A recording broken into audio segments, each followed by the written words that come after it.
So let's have a look at input devices now. If I zoom in a bit on these circles on the left hand side, these 5 circles all represent devices which are switch inputs. So these are on-off inputs, and they correspond to physical inputs on the TerOpta GEM units. So these first 2 on the left represent the inputs which are volt-free contactor inputs, labelled C1 and C2 on the TerOpta GEM units, also known as limited current switches because they're able to be used, because of their limited current, they're able to be used as though they were SELV inputs, whereas the rest of the interfaces on the TerOpta GEM unit, apart from the Ethernet interface, which is SELV, the rest of the inputs are not SELV.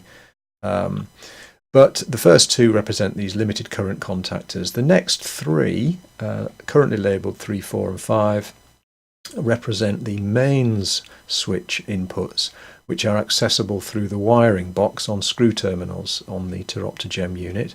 So if mains is present, the switch is deemed to be on. If mains is absent, it's deemed to be off. And they can be used to connect up to either wall switches with mains or PIRs, mains powered PIRs.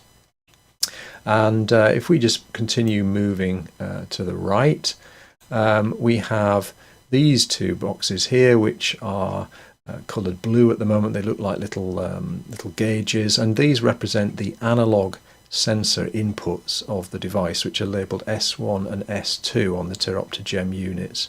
These ones are coloured blue at the moment because they're configured as light sensors, and in fact if I hover my cursor over, it actually says light sensor 3%.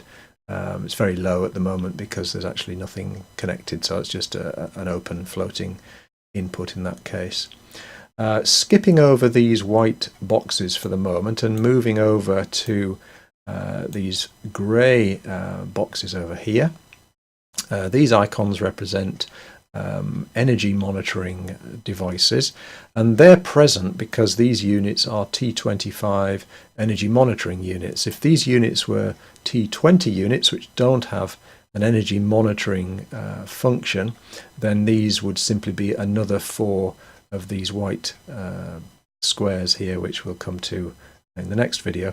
But these energy monitoring devices allow you to take real-time power readings based on current transformer inputs, which are E1, E2, E3 and E4 on the TerOpta GEM unit. So in the next video we will look at outputs and also set points.